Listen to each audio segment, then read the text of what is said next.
Hello, faithful friends of the internet. I'm Jason Mayfield. You're watching Grace for Today, the show where I teach the Bible and help you experience grace for life through Jesus Christ. Before we get too far into this episode, I would be remiss if I did not thank those who serve us so well and make this content possible over at jasonmayfield.com/give. That's right. I'm talking about our monthly ministry partners who are giving their own finances of their own volition to help support what's happening on this channel. You have my deepest gratitudes. And as I'm recording this, I actually have an upcoming Zoom call with all of my monthly ministry partners, and I'm super excited to do that. You'll be seeing this after that call's already been done, but I am super excited to have an opportunity to talk with you guys and spend some time with you.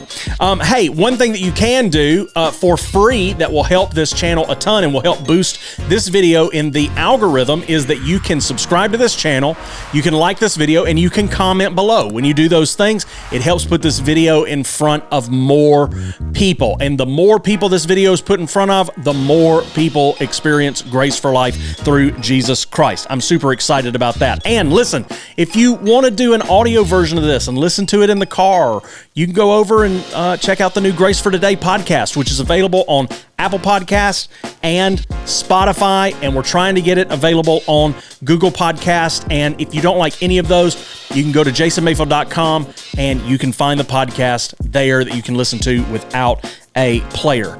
So today I want to get into a conversation with you that I want to title, Stop Being Sin Conscious. Stop being sin conscious. This concept of sin consciousness is something that I started hearing about, about a decade ago. People really talking about sin consciousness and being sin conscious and focusing on your sin. And I know that Joseph Prince really has popularized that phrase. But I'll be honest with you, sin consciousness is not something that I say very often. It's not a phrase that I use a ton, but I think today with the text that we're going to be in, some of the thoughts that I want to share with you, and just ultimately where we're going, the idea of sin consciousness is going to be prevalent. And I want you to stop being sin conscious. I want you to stop. I want you to quit it. I want you to cut it out. Listen, in the last couple of episodes, well, actually in the last episode and in the first episode, I said two specific quotes that I want to bring back up and share with you, kind of some big picture ideas, because I want to continue building on those bigger concepts in today's episode. And I think just revisiting those will help us a bunch. In the last episode, I said this: when we focus on our righteousness being secured by the finished work of Jesus Christ, we are able to pursue our endeavors certain of God's favor. So that's what I said in the last episode. Now, in the first episode, I started with this, and it kind of has resonated with me over the past couple of weeks since I've been filming these things. And honestly, I think I'm going to be sharing something with some people in person very soon where I'm really going to hone in on this idea. In the beginning of the year, this is just so critical because of how we approach the beginning of our years, how we approach that calendar turning over. And that is this quote: condemnation disrupts your ability to succeed. Condemnation disrupts your ability to succeed. So that's why we want to focus today on not being sin conscious, because when we're conscious of our sin, it breeds what? Condemnation. So let's jump in today. I want to look at Romans chapter 4, verses 1 through 4. Let's start there. What then shall we say was gained by Abraham, our forefather, according to the flesh? For if Abraham was justified by works, he has something to boast about, but not before God. For what does the scripture say? Abraham believed God, and it was counted to him as righteousness. Now, to the one who works, his wages are not counted as a gift, but as his due. And to the one who does not work, but believes in him who justifies the ungodly, his faith is counted as righteousness. Just as David also speaks of the blessing of the one to whom God counts righteousness apart from works. Blessed are those whose lawless deeds are forgiven and whose sins are covered. And verse 8 is where I really want to hone in. Blessed is the man against whom the Lord will not count his sin. So that quote there of David in verses 7 and 8 comes from Psalm 32. Now, there's some things that I want to make sure that we are aware of with this particular psalm. And before I tell you this, I want to just share something with you that happened to me several years ago outside of what I'm teaching you today. When I'm actually going to get into the chapter later in this video that talks about how the Holy Spirit will teach you all things. And I had really had a revelation of this, that the Holy Spirit would teach you all things. And I had a couple of different moments where the Holy Spirit had taught me some stuff that I wouldn't have caught any other way. The Holy Spirit actually taught me something about some technology involving lighting that I had tried to figure out for years. And one day I'm sitting at a computer, frustrated and tired, and I just said, Holy Spirit, teach me how to do these lights. And as soon as I said it, I knew exactly how to remedy a years-old problem that I'd been having. I mean, I'm talking, it had been something I'd been trying to figure out for 3-4 years. And as soon as I invited the Holy Spirit to teach me, bada bing, bada boom, he taught me right there on the fly. Now, that's happened multiple times outside of the Scripture. But those of you who've been following me for a while know that I also come to the Scripture every day and I say, teach me, Holy Spirit. That's how I start my readings. Teach me, Holy Spirit.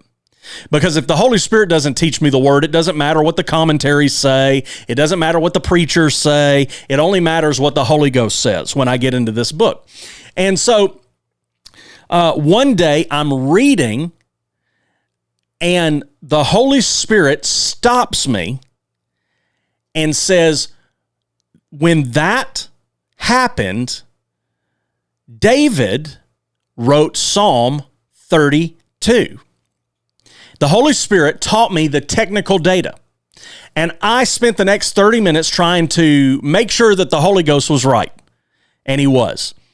And what I was reading was the story, the account of David and Bathsheba, which is quite possibly the pinnacle of David's sinfulness, where David has an affair with Bathsheba. She conceives. He ends up having his or her husband killed by deciding to put him in a position of danger, and essentially is counted as murdering her husband, takes her as a wife, and the son that is born, the child that is born out of the affair, dies directly as punishment to David for the sin that he has committed, for the sin that he's walked in. And then at that moment, when all of this has gone down, whether it's written after the child has died, whether it's written after David's got the word from the prophet that the child will die because of the sin and because he's going to be held accountable for that, whenever it happened, David writes Psalm 32 with what is probably an unknowing prophetic messianic prophecy. And he essentially writes, blessed is the man whose sin is not taken into account. Blessed is the man who is not judged for his sin up under the law. David writes this psalm of his own situation, most likely unknowingly looking towards the Christ who had come from his own lineage. And when we talk about that, when we talk about blessed is the man whose sin is not counted against him, we're not talking about some far-off individual. We're talking about you. We're talking about you. You are the blessed man whose sin is not counted against him. You are the blessed woman whose sin is not counted against her. What David looked forward to in appreciation and anticipation of the Messiah, we are able to find in fullness through Jesus Christ. You know, some of you can't live for God because you're so worried about the fact that you have some kind of sin issue present in your life.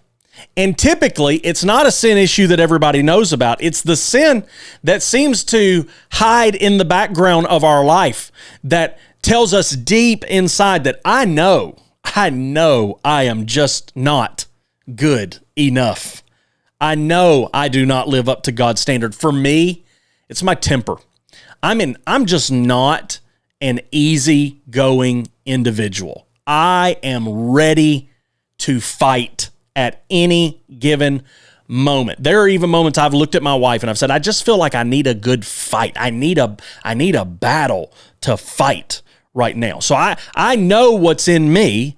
You know what's in you. And other people may not know what's in you, but you know what's in you, and you feel like it disqualifies you from the favor and the blessing of God. But I've come to tell you today, I've come to admonish you to stop focusing on your sin and focus on your righteousness. Stop focusing on your sin.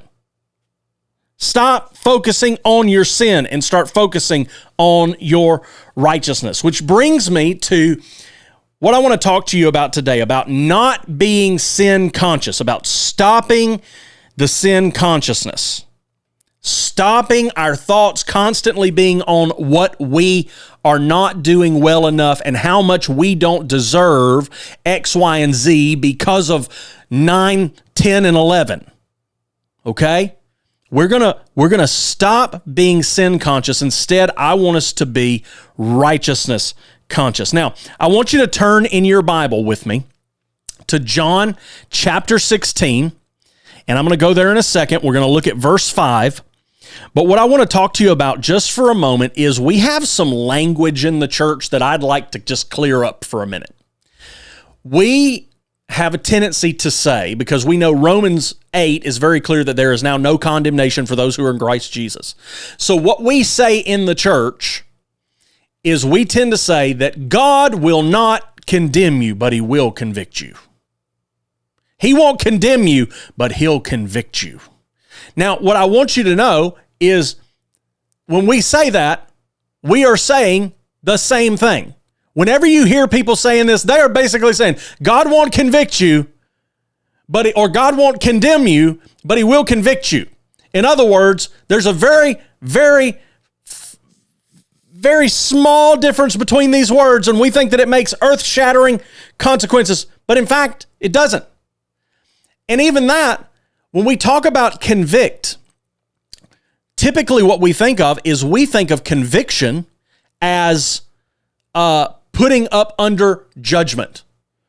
Like if you're in a prison sentence, or a courtroom, and you have your sentence given to you, and you are convicted, and you are sent to prison. You are a convicted criminal. Okay, that is not the type of conviction that we're talking about. We're talking about the conviction that is convincing. Conviction in the terms of convince. I am fully convinced. I have a deep conviction. Okay, we're talking about that kind of conviction. But in the church, whenever you hear that, whenever you hear people say, the Holy Spirit won't condemn you, brother, but he'll convict you. What's the first thing we say? He'll convict you of the sin in your life. The Holy Spirit convicts me of sin. Whenever I have sin, the Holy Spirit convicts me of that sin. I feel so convicted about this sin in my life. Well, I'm here to help you clarify and get your thoughts a little bit better, get your mindset a little bit better, focus on the things that God has for you in the new covenant today. So let's go over to John chapter 6, verse 5. And let's start right there. But now I am going to him, this is Jesus talking, who sent me. He's going to the Father. And none of you asked me, where are you going? But because I have said these things to you, sorrow has filled your heart. Nevertheless, I tell you the truth, it is to your advantage that I go away. For if I do not go away, the Helper, the Holy Ghost, will not come to you. But if I go, I will send him to you. Now let's hone in right here. But when he comes, he will convict the world concerning sin and righteousness and judgment. So the Holy Spirit doesn't just convict of sin, he convicts of sin, righteousness, and judgment. Now watch this. Concerning sin, because they do not believe in me. Concerning righteousness, because I go to the Father, and you will no longer see. Concerning judgment, because the ruler of this world is judged. Okay, so there are three things that the Holy Spirit convicts, not everyone, but three different people of. There's three types of conviction that the Holy Spirit gives to three different groups of people. Number one is he convicts the world of sin because they do not believe. So we're talking about unbelievers. This is a classification not reserved for the church. So he convicts unbelievers of sin. Once an unbeliever is convicted of their sin to the point that they turn to Jesus Christ because they've been put up under the law, the fullness of sin has manifested in their life, they see a need for Jesus Christ, they come to Jesus Christ, they put their faith in Jesus Christ, which I'm assuming is where you are, who's watching this video today. When you put your faith in Jesus Christ, now the Holy Spirit convicts you of your righteousness. So at that point, you're no longer convicted of sin, you're convicted of righteousness. And then he convicts of judgment. That belongs to the enemy. That belongs to the ruler of this world, the devil. That isn't for us. We have, 1 John chapter 4 tells us, we have confidence in the day of judgment. We can have confidence. So we don't have to worry about judgment. What we have to worry about is the fact that we are the righteousness of God in Jesus Christ. So we focus on our righteousness.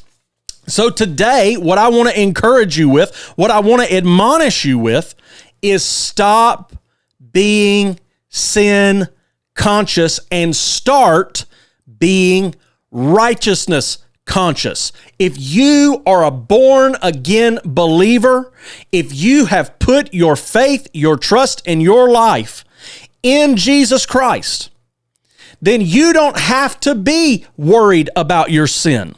You can be worried about your righteousness.